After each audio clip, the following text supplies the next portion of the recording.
नमस्कार दोस्तों, और इस वक्त की सबसे बड़ी खबर आ चुकी है। महंगाई भत्ता को लेकर फाइनल डिसीजन आ चुका है और इसी के साथ ही साथ पेंशन में भी कई बड़े बदलाव किए गए हैं, जो कि हर किसी के लिए जानना बेहद जरूरी है।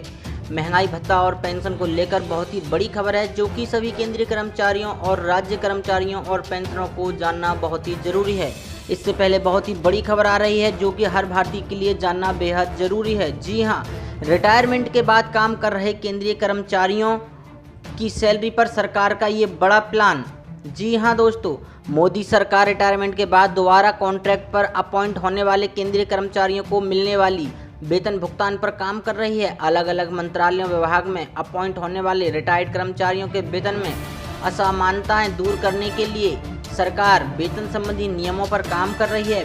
वित्त मंत्रालय रिटायर केंद्रीय सरकार के कर्मचारियों को इस असमानता को दूर करने के लिए विभिन्न मानदंडों पर काम कर रहा है। वित्त मंत्रालय के तहत आने वाले व्यय विभाग ने इन संबंध में 13 अगस्त को दिए गए एक ड्राफ्ट में कहा गया था कि सेवानिवृत्ति केंद्रीय सरकारी कर्मचारियों को मंत्रालय और विभागों में कॉन्ट्रैक्ट और सलाहकार के रूप में नियुक्त करने पर दी जाने वाली सैलरी पर कोई मानदंड नहीं है। जी हां, ड्राफ्ट में कहा गया है कि ऐसे में इन कर्मचारियों को निश्चित मासिक वेतन दिया जाना चाहिए। इन कर्मियों को निश्चित सैलरी रिटायरमेंट के समय मिलने वाले वेतन में मूल पेंशन को काटकर निकालकर मिलनी चाहिए। व्यय विभाग ने कहा कि रिटायर केंद्रीय कर्मचारियों की नियुक्ति के मामले में वेतन भुगतान के लिए ड्राफ्ट में नियमों को तैयार किया गया है और 10 दिनों के भीतर मंत्रालय और विभागों को इस पर विचार साझा करने के लिए कहा गया है। साथ ही बढ़ते हैं आज की एक और बड़ी खबर की ओर। वेतन कटौती के बाद गहलोत सरकार का कर्मचारियों को एक और बड़ा झटका।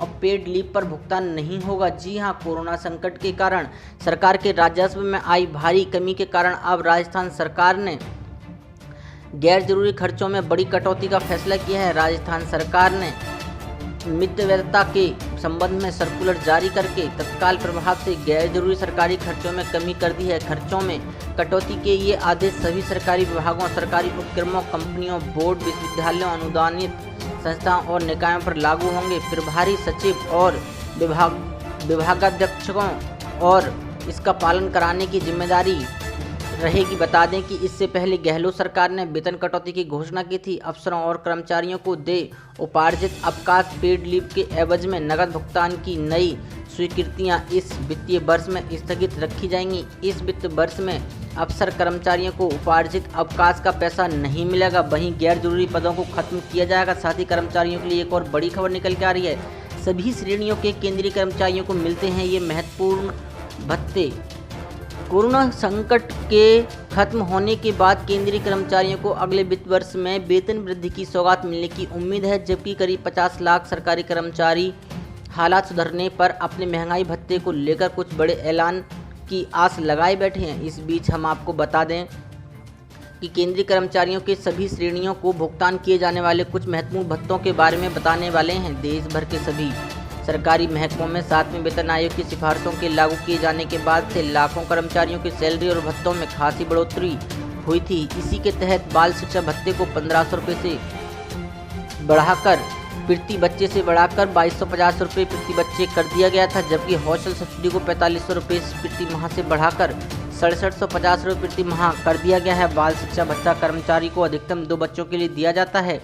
भत्तों पर 7वें केंद्रीय वेतन आयोग सीपीसी की सिफारिशों पर केंद्र सरकार के निर्णय वाले प्रस्ताव को 6 जुलाई 2017 को भारत के राजपत्र में प्रकाशित किया गया। इसमें दिव्यांग महिलाओं के लिए बच्चों की देखभाल हेतु विशेष भत्ते को 1500 रुपये प्रति माह से बढ़ाकर 3000 रुपये प्रति माह कर दिया गया है। वहीं असन्य लोगों के लिए उच्च योग्यता प्रोत्साहन को 2000 रुपये से 10,000 रुपये अनुदान से बढ़ाकर 10,000 रुपये से 30,000 रुपये अनुदान कर दिया गया है। साथ ही सरकारी कर्मचारियों के लिए एक और बड़ी खबर निकल के आ रही है। इन सरकारी कर्मचारियों की सैलरी में हुई बढ़ोतरी मिलेगा भरपूर फायदा। बिहार की नीतीश सरकार के एक फैसले से पंचायत और नगर निकाय टीचर्स के वेतन में 15% की दर से बढ़ोतरी होगी। सरकार के इस फैसले से टीचर के वेतन में 3000 से 4650 रुपये की बढ़ोतरी होगी। करीब 3.5 लाख टीचर्स को 1 अप्रैल 2021 से मिलने लगेगा इसका फायदा। खास बात यह है कि इन टीचर्स को कर्मचारी भविष्य निधि का लाभ 1 सितंबर 2020 से मिलेगा। 3.5 लाख से अधिक शिक्षकों को ईपीएफ का लाभ सितंबर 2020 से ही दिया जाएगा। बिहार सरकार 15,000 रुपये पर 13% ईपीएफ में कंट्रीब्यूशन देती है। सरकार 1950 रुपये प्रति महीना जमा कराएगी। बिहार चुनाव सबसे पहले नीतीश सरकार के इस फैसले से कर्मचारियों को खुशी की लहर है। प्राथमिक शिक्षक का मौजूदा वेतन 24,000 रुपये है, लेकिन बढ़ोतरी के बाद 27,000 रुपये हो जाएगा। प्राइमरी शिक्षक का मौजूद वेतन 26,000 है और बढ़कर 31,400 रुपये हो जाएगा। इसी तरह माध्यमिक शिक्षक 28,500 रुपये से बढ़कर 32,275 रुपये हो जाएगा। वहीं उच्चतर माध्यमिक शिक्षकों को 31,000 से बढ़कर 35,650 रुपये वेतन मिलेगा। बढ़ोतरी और ईपीएफ का लाभ देने से प्रदेश सरकार के खजाने पर 2765 करोड़ रुपए का बोझ पड़ेगा। सैलरी में इजाफे पर प्रदेश सरकार को 1950 करोड़ रुपए की रकम खर्च करनी होगी, जबकि ईपीएफ खातों में सूबे की सरकार 815 करोड़ रुपए जमा करेगी। साथ ही बढ़ते हैं आज की एक और बड़ी खबर की ओर। सरकारी कर्मचारियों के महंगाई भत्ता को लेकर बड़ी खुशखबरी है। महंगाई भत्ता बढ़ने पर चाइल्ड एजुकेशन अलाउंस भी बढ़ता है। जान लीजिए पूरा नियम। केंद्रीय कर्मचारियों को चाइल्ड एजुकेशन अलाउंस यानी चिल्ड्रन एजुकेशन अलाउंस यानी CEA मिलता है, लेकिन बहुत कम लोगों को पता है कि इस राशि का सीधा संबंध महंगाई भत्ता यानी DA से है। जब जब DA बढ़ता है तब तब CEA भी बढ़ता है। 7 पे कमीशन के तहत केंद्र सरकार प्रति बच्चे मासिक 2250 बाल चाइल्ड एजुकेशन अलाउंस देती है। कार्मिक और प्रशिक्षण विभाग DOPT के अनुसार जब महंगाई भत्ता 50% बढ़ाया जाता है तब चाइल्ड एजुकेशन अलाउंस भी अपने आप 25% बढ़ जाता है। DOPT मानदंड के अनुसार एक केंद्रीय कर्मचारी केवल 2 बच्चों के लिए चाइल्ड एजुकेशन अलाउंस का पात्र है। हालांकि एक दिव्यांग बच्चे के मामले में CEA 4500 रुपये प्रति माह हो जाता है। CEA के अलावा एक केंद्रीय कर्मचारी 6750 रुपये की मासिक छात्रावास सब्सिडी के लिए भी पात्र होता है। चाइल्ड एजुकेशन अलाउंस को स्पष्ट करते हुए DOPT के मानदंडों में बताया गया है कि चाइल्ड एजुकेशन अलाउंस राशि 2250 रुपये प्रति माह प्रति बच्चा होगी। 2250 रुपये की यह राशि सरकारी सेवक द्वारा किए गए वास्तविक खर्चों के बावजूद तय है।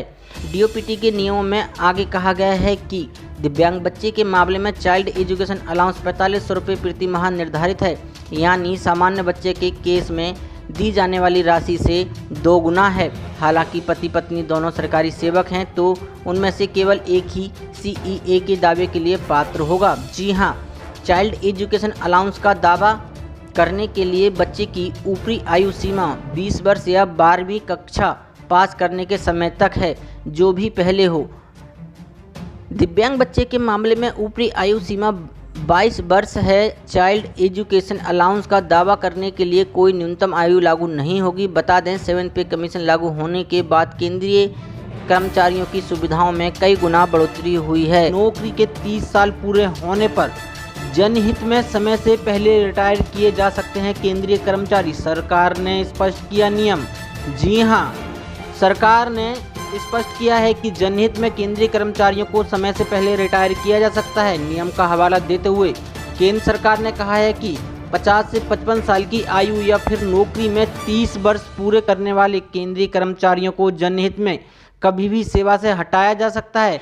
हालांकि पेंशन रूल्स के ये 2 नियम कर्मचारी के परफॉर्मेंस रिव्यू को सीमित नहीं करेंगे। इसके साथ ही ऐसे सरकारी कर्मचारी जिन्होंने FR 56 में और CCS पेंशन नियम 1972 के 48वें रूल के मुताबिक रिटेन होने की अनुमति प्राप्त कर ली है, उन्हें भी रिव्यू का सामना करना पड़ सकता है। टाइम्स ऑफ इंडिया ने सरकारी सूत्रों के हवाले से अपनी रिपोर्ट में लिखा है कि नए नियमों का उद्देश्य फंडामेंटल रूल 56JI और CCS पेंशन नियम के 48वें नियम के संदर्भ में पहले जारी ऑर्डर की व्याख्या के स्पष्टता को खत्म करना है। उस आदेश में कहा गया था कि सरकारी कर्मचारी का परफॉर्मेंस रिव्यू 50-55 वर्ष की उम्र या 30 साल की नौकरी करने के बाद किया जाएगा। इसके बाद जनहित में निर्णय लिया जाएगा कि उसे नौकरी पर रखा जाए या रिटायर किया जाए।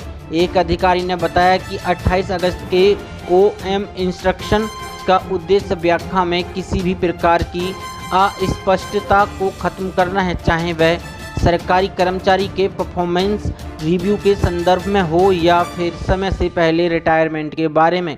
संदर्भ में अधिकारी ने यह भी स्पष्ट कर दिया कि ताज़ा DOPT ऑफिस मेमोरेंडम में कोई नया नियम नहीं है। ये सब उसी प्रक्रिया का हिस्सा है जो अब तक केंद्रीय कर्मचारियों के रिटायरमेंट के लिए फॉलो की जाती रही है। इसके पीछे सरकार का उद्देश्य नियमों में स्पष्टता लाना है। इससे पहले एक मीडिया रिपोर्ट्स में दावा किया गया था कि सरकार ने अपने सभी विभागों और मंत्रालयों को 50 साल से अधिक आयु वाले कर्मचारियों का रजिस्टर तैयार करने को कहा है और उनकी तिमाही समीक्षा की जानी है। यदि समीक्षा में इन कर्मचारियों का कामकाज संतोषजनक नहीं पाया जाता है तो उन्हें समय से पहले ही रिटायर कर दिया जाएगा। साथ ही कर्मचारियों के लिए एक और बड़ी खबर निकल के आ रही है। रेलवे के लाखों कर्मचारियों से जुड़ी खबर है। सरकारी क्वार्टर किराए पर दिया तो होगी कार्रवाई। रेलवे बोर्ड के सख्त रुख को देखते हुए मंडल स्तर पर सरकारी क्वार्टर का दुरुपयोग करने वालों के खिलाफ कार्रवाई तेज कर दी गई है। राजधानी स्थित रेलवे कॉलोनियों में भी क्वार्टर में किराएदार रखने के मामले सामने आए हैं। ऐसे 61 मामलों की पहचान की गई है। क्वार्टर खाली कराने और संबंधित कर्मचारियों के खिलाफ कार्रवाई करने की प्रक्रिया शुरू कर दी गई है। रेलवे अधिकारियों का ये कहना है कि ऐसी शिकायतें मिल रही हैं कि आवंटित किए गए क्वार्टर में रेलवे कर्मी खुद न रहकर उसको किराए पर दे देते हैं। इसके मद्देनज़र रेलवे बोर्ड ने जनवरी में ही सभी मंडल रेलवे को पत्र लिखकर कार्रवाई करने को कहा था, लेकिन कोरोना महामारी की वजह से मामला शांत हो गया था। अब एक बार फिर से रेलवे बोर्ड इसे लेकर गंभीर है। 27 जुलाई को दोबारा पत्र जारी करके सभी मंडल रेल प्रबंधकों से इस मामले की प्रगति रिपोर्ट मांगी गई थी। अधिकारियों को स्पष्ट कर दिया गया था कि रेल मंत्री खुद इस मामले की निगरानी कर रहे हैं, इसलिए इसमें किसी तरह की कोताही नहीं होनी चाहिए। इसका असर भी हुआ और अब कार्रवाई शुरू हो गई है। साथ ही कर्मचारियों के लिए एक और बड़ी खबर है। वित्त मंत्रालय ने सरकारी नौकरी की भर्तियों पर दी ये बड़ी जानकारी।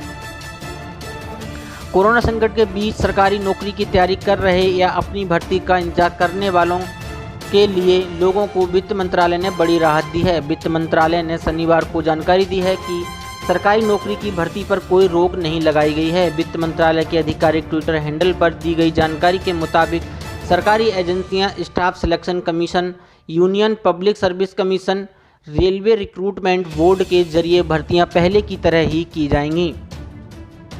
व्यय विभाग ने सरकारी खर्च पर अंकुश लगाने के लिए शुक्रवार को जारी किए गए सर्कुलर विवाद खड़े होने और कन्फ्यूजन की स्थिति को दूर करने के लिए वित्त मंत्रालय ने सफाई दी है। वित्त मंत्रालय के मुताबिक जो सर्कुलर है वो पदों के निर्माण के लिए आंतरिक प्रक्रिया से संबंधित है, ऐसे में भर्ती को प्रभावित नहीं करेगा।